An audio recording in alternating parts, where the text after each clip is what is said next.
kuna ubatizo. Unakataje, unafungaje kanisa ghafla hivyo kama unaofunga kitu ambacho hakihusiana na watu wengi zaidi?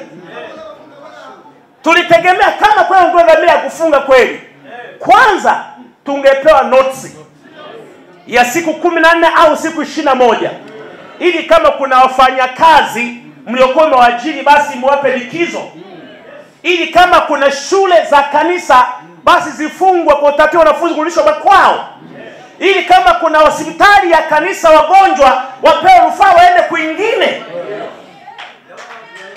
ili kama kuna waumini wa kanisa hilo basi watangaziwe wapate huduma za kiroho kupitia huduma zingine,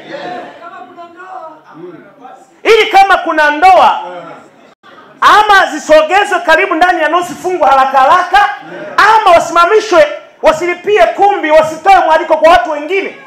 Tungeshangaa sana.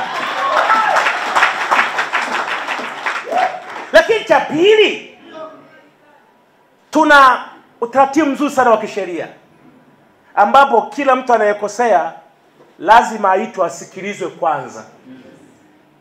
Umekosea bwana hiki, hebu jitetee. Kama hujafunga kanisa jitetee. Kwa nini tusifunga kanisa lako? Jitetee. Nafasi ya kujitetea hatujapewa.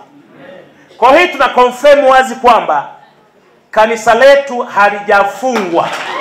Labda hao GCTC walishapewa nafasi ya kusikilizwa, walishapewa na notice wakakaidi, ila polisi kwenye kuchanganya majina hapa badala kuwa GCC kule wakaenda GCTC. Kwa hiyo haya mambo kuchanganya, ndugu zangu, yapo.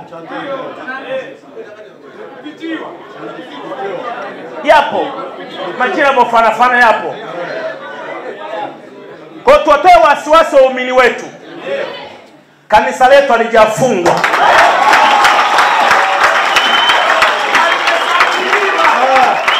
Na kwa sababu hiyo, kwa kuwa halijafungwa, Jumapili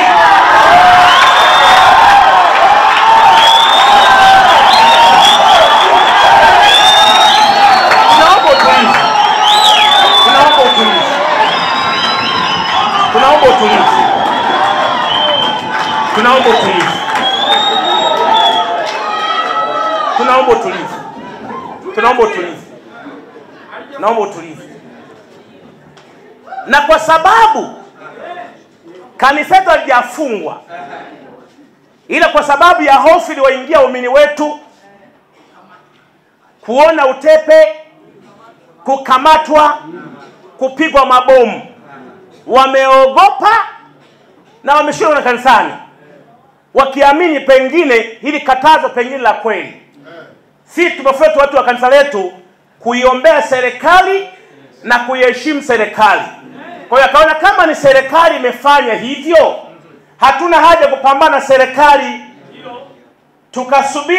wasubiri viongozi wa juu watatuelekeza vizuri zaidi. Na kwa sababu ya subira hiyo, mimi wapongeze kanisa la Glory of Christ Tanzania Church kwa utulivu wenu kulifanya taifa endelee kuwa na amani.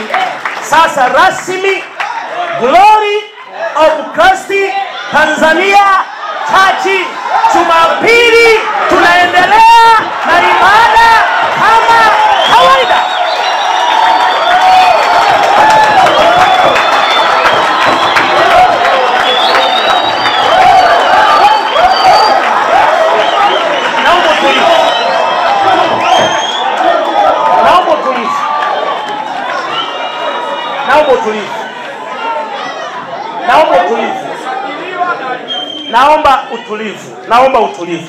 Naomba utulivu ndugu zangu. Naomba utulivu. Haya yote ambayo